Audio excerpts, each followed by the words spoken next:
Good morning. I'm Harley Schlanger from the LaRouche Organization. Today is March 28th, 2025.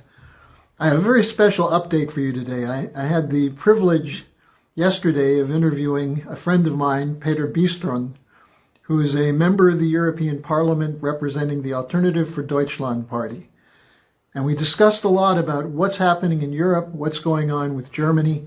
I think you'll find it quite interesting, as Petr is someone who has been involved in the fight to transform not just the policies in Germany, but now he's in Brussels. The interview was recorded from him in Brussels, and you'll see the extent to which his party is emerging. It's now the #2 party in Germany, and as Friedrich Merz, who he talks about quite a bit, has betrayed his promises in his campaign, betrayed his own party, there's no reason that the Alternativ for Deutschland won't continue to grow. I think you'll find Petr's views on politics in the world enlightening, and I hope you'll enjoy it and share the video with many others. So, welcome to our special update today. And many of you have been writing questions to me asking about what's going on in Europe, what's going on in Germany. And so today we have someone who can answer those questions, named Petr Bystron. Petr's a member of the European Parliament. He was elected in 2024, and he serves on the Committee on Foreign Affairs. And before that, he was a member of the Bundestag, the German National Parliament, from 2017 to 2024. He was a spokesman for the Foreign Affairs Committee and the Foreign Affairs spokesman for the Alternativ for Deutschland. So, Petr, it's great to see you. Welcome to our program. Harley, hello. Nice to see you, and very nice greetings from Brussels. Well, thank you for that. Now, I want to start with the question that a lot of Americans are wondering, which is what's going on in Europe? President Trump was elected on a campaign to end the war in Ukraine, to normalize relations with Russia, to get a peace agreement. Why is the European Union and European governments opposing that? Well, if we know the answer, this is the $1 billion question. The 800 billion euro question. Well, euro. Sorry. As you know, I was in Washington, D.C. during the inauguration, and it was really very interesting to see what Donald Trump is implementing from the very first moment. His policy was as a start signal, and I thought that this will be, of course, a signal even for the European Union, especially in this topic, which you are asking about. It's the peace in Europe, it's peace in Ukraine.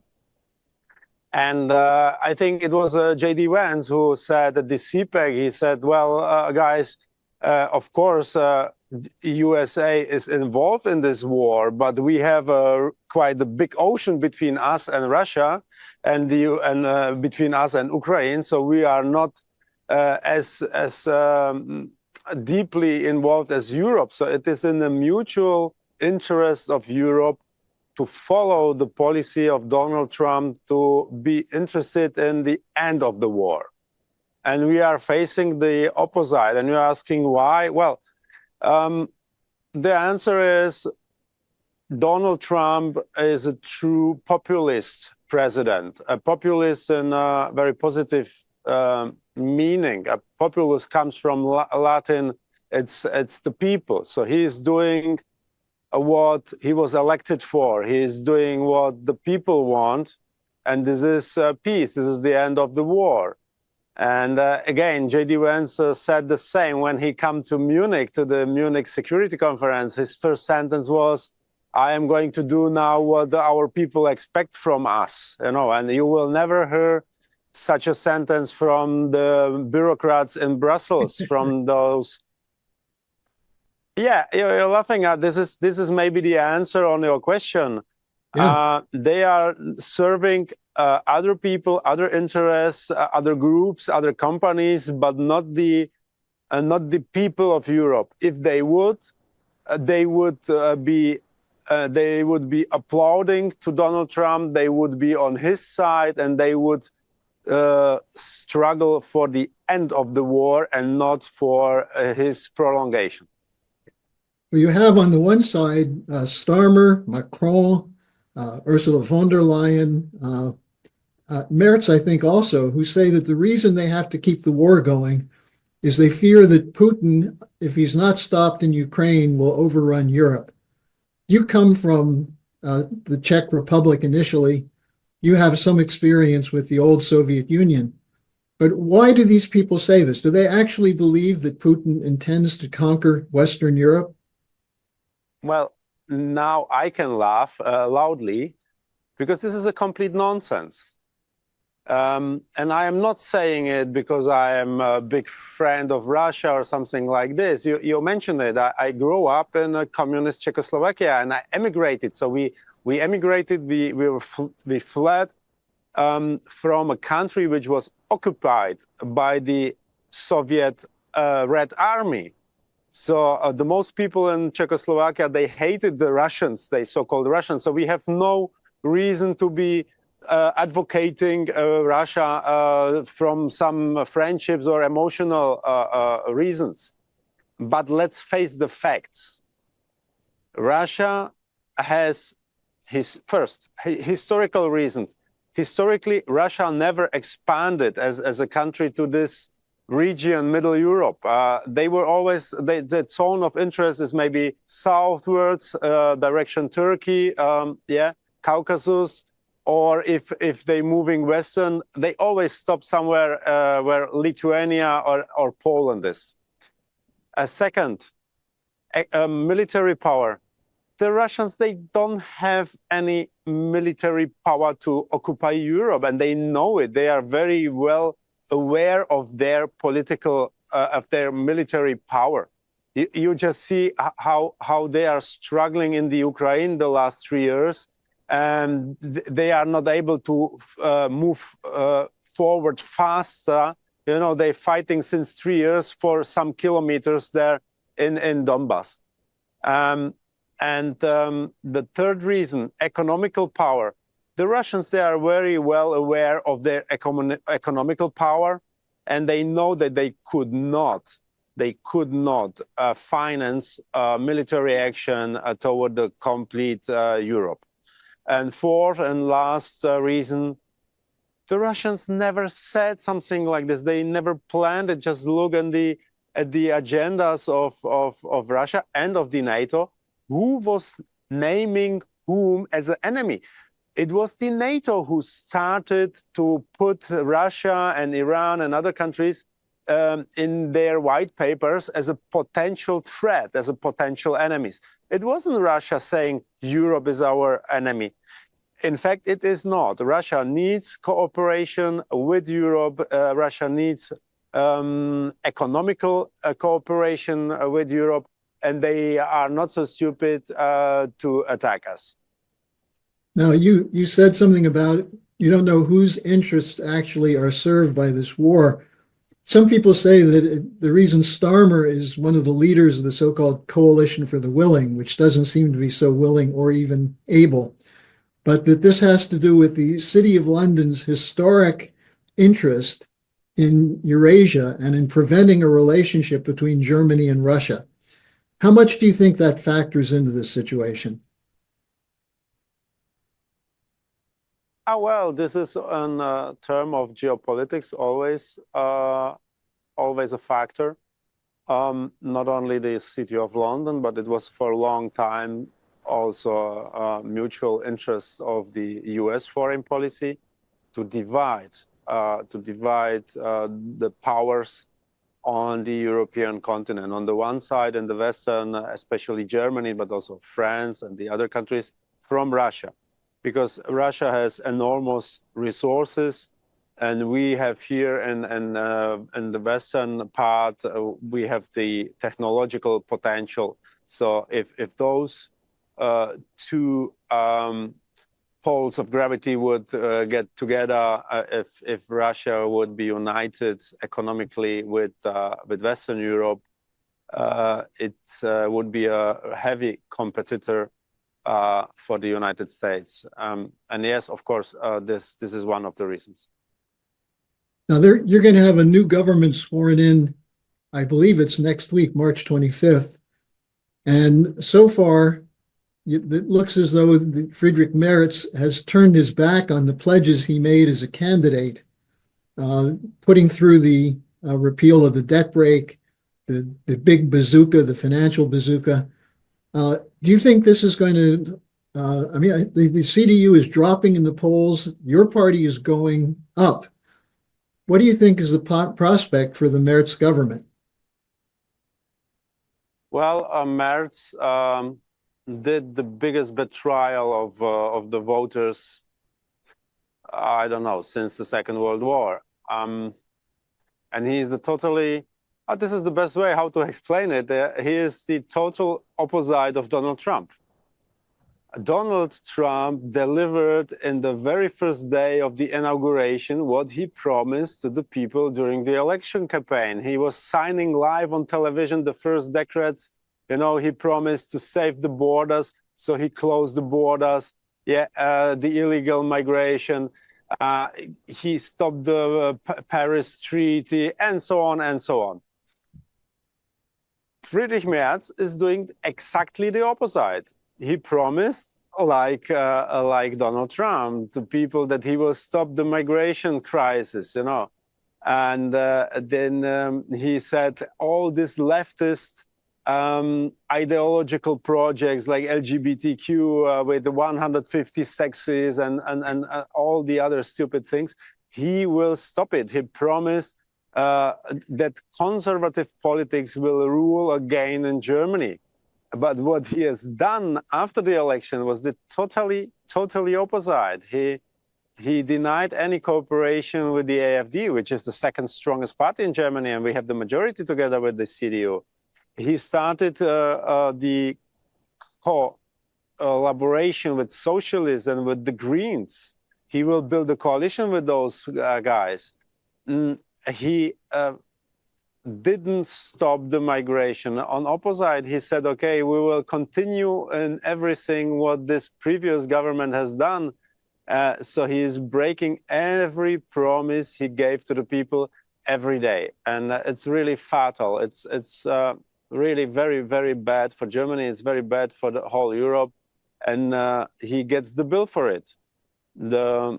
The people, the members of the CDU are going out of the country, of the party. They're quitting their membership, really in masses, and many voters are now saying they are going to vote for the AfD in the next elections. Now, one of the first things Trump did was to once again pull the United States out of the Paris Climate Accord. There was a lot of talk in the campaign about the green policy and the collapse of the Greens. And yet it looks as though Merz made a deal with the Greens, this writing into the Constitution, the net zero policy, and also the infrastructure fund, which, as I understand, much of this is going to go into so-called green technology. Is this a bribe to the Greens, and how can this be justified? This cannot be justified. This is a real sin, and we have to state that the Merz has broken the constitution. You know what they have done is, this is actually kind of funny, because the previous government said they are not able to govern because and they don't have safe majorities in the parliament. So for the projects they would like to implement. And therefore, we had irregular election. How to say it? You know, the election was and after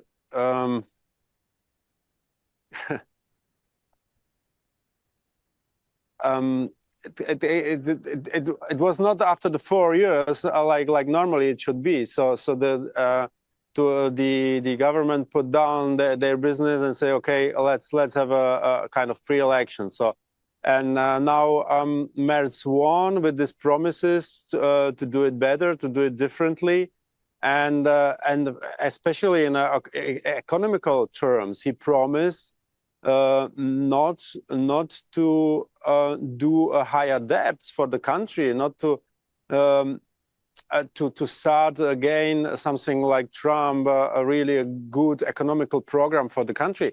And the first thing what they have done was that they violated the constitution, and that they implemented debts which were forbidden in the constitution, and they changed the constitution, but with the majorities of the old parliament, because they knew that they would not have the majority in the new elected parliament. So this is really insane. Now, I have a couple more questions for you, Petr. I know your time is limited.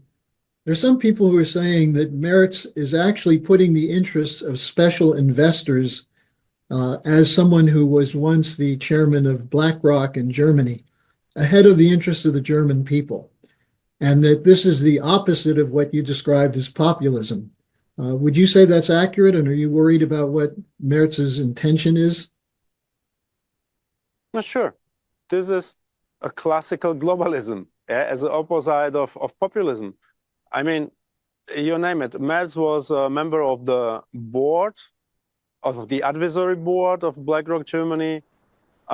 Just look on the numbers, look at the facts. BlackRock is a company which is managing amounts of money. They are much higher than the GDP of Germany. So this says quite clearly to whom Merz feels loyal more, to the German people or to those companies. And that's a big problem, because there are a lot of politicians like that. Let me ask you, the last thing I wanted to bring up with you is there's been a consistent line coming from the German government against your party, that it's extremist, that it's dangerous. And obviously, a growing number of people in Germany don't believe that. And it looks as though the Alternative for Deutschland is possibly on the way to become the leading party in Germany. But what I'm interested in is your thoughts on, if you look at a map of Germany from the last election, the strongest area for the support for the AfD was in the former East Germany. How do you explain that? Easily.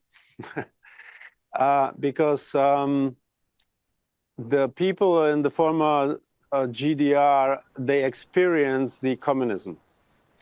And they see what is going on now in the European Union. They see what is going on in the whole Germany. And they are saying, this is exactly what we already had in communism. And this is not for what we were fighting on the streets 30 years back, to get this shit again. And they see quite clearly that the AfD is a very democratic party. This is a very freedom-loving party. And they understand the mechanism of propaganda, of lying to the people, of manipulating. This is because they have the experience from the system, you know. And the others in the western part of Germany, they are within the system. They're still believing the propaganda of Tagesschau, of the main news broadcasted by the public television, and they think, yeah, everything what they are saying must be true, and everything what's happening in our country must be good, because it was the last 50 years this way, and they don't have the sensitivities for the manipulation. And the Eastern German, they have it. And this is the reason why they are voting so strongly for the AfD. We are the strongest party in those states. Actually, I have one more question for you, because you mentioned earlier that you were in the United States for the inauguration. And I know there's some people who are saying that the AfD would be the ideal partner for the Trump administration to bring Germany and the United States together at a point in which, as you mentioned earlier, the European governments are trying to break from the United States. Did you have a chance to meet with some of the people around Trump, and what was your impression overall? Oh, sure. I was not only at the inauguration, but I was afterwards also at the CPAC in Washington, D.C. So I met a lot of those people, and of course, we are the mutual partner of the Republicans, of the MAGA movement. We are the mega movement, the Make Europe Great Again. And yes, that's the point. And even if you looked on the people who were visiting the inauguration and especially the CPAC from Germany, there were only the AfD politicians. I haven't seen anybody from the CDU. They don't feel really connected with Donald Trump, with the MAGA movement.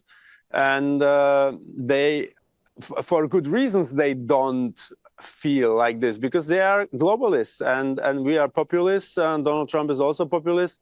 And what we want is the same thing for Europe as he wants for the United States. Actually, Peter, I'm sorry, one more question, because this came in right before we went on the air. One of the people I talked to was asking about the hypocrisy of this idea of democracy in the European Union, pointing to the case of Romania.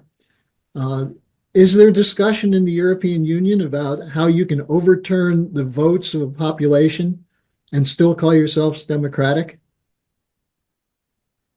Are you kidding me? No, of course, there is no discussion.